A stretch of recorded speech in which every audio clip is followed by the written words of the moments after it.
Robbie Wong here, risking my wild card so you don't have to. We are playing Brawl with Heliod, Suncrowned as the commander. I'm very excited to play this card as the commander as I work my way around the color wheel.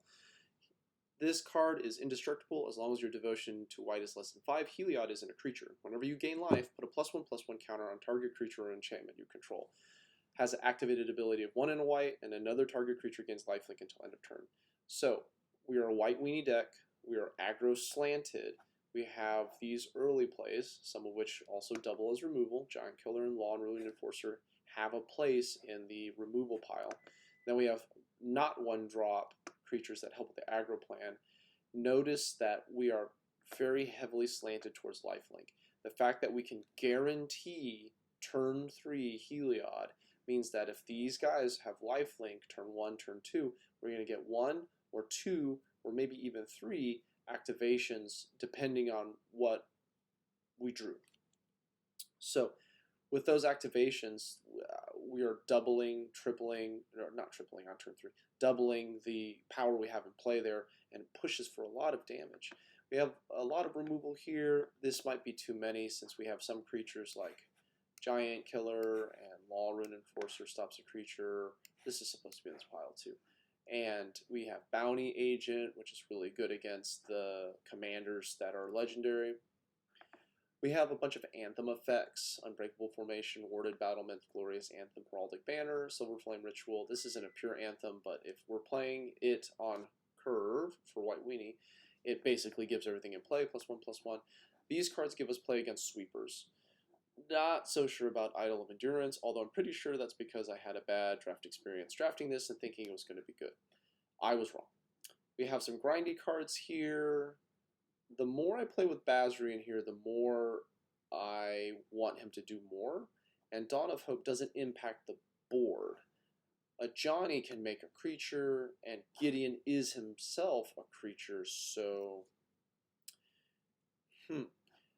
Also, Mobilized District is a creature land. Karn Bastion sometimes can act as an Anthem effect if there are counters already on them. What about Fountain of Youth? Something to think about than the land triggers. Look at that, more efficient. I realized if I opened up the deck editor from that screen, it's a few less clicks. We do it for you, audience.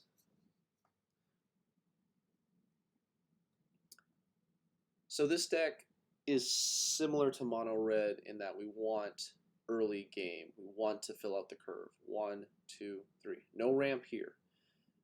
We want to aggro, aggro, aggro, aggro. Okay. Feather the Redeemed, Boros, protection spells, whatnot. Gaining life is going to be critical. Oh, this isn't good. But Basri's Acolyte could make it good. Angel is so, so good. We're going to keep. This is basically creature, right? So, did we draw? Yeah, this is supposed to be Field of the Dead. So let's pay attention to that, right? Okay, all right.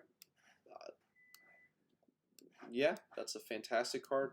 They're not going to be able to protect it. Give it indestructible. This is an exile. I did want to play it. I did want to see what would happen. So we would have drawn it anyways. We don't have 3 white mana, so we're going to lead with Mobilized District, Angel Vitality.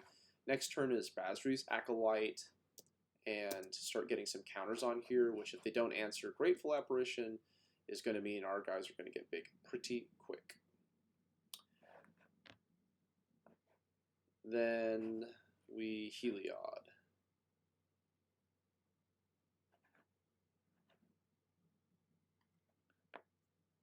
Removal spell?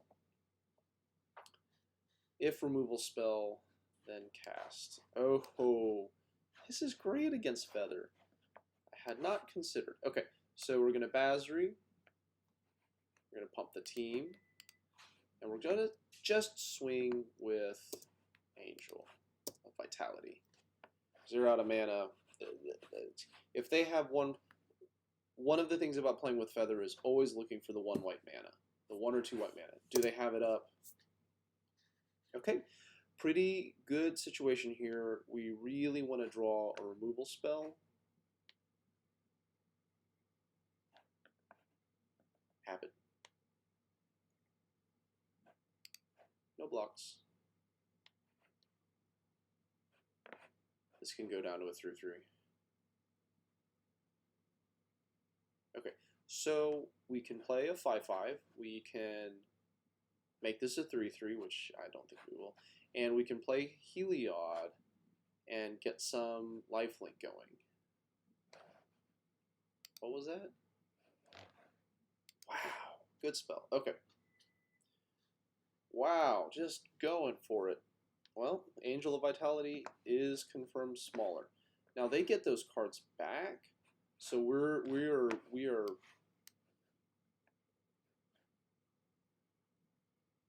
Oh. Well then, do any of these have vigilance? No.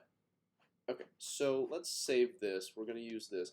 So we're going to go 1, 2, 3, and it is a creature. Fantastic. Okay, so we're going to swallow whole and get rid of this guy and put it on this guy. Heliod can't attack anyways. Boom. We found the line. Lifelink's going to activate. Angel of Vitality won't become bigger.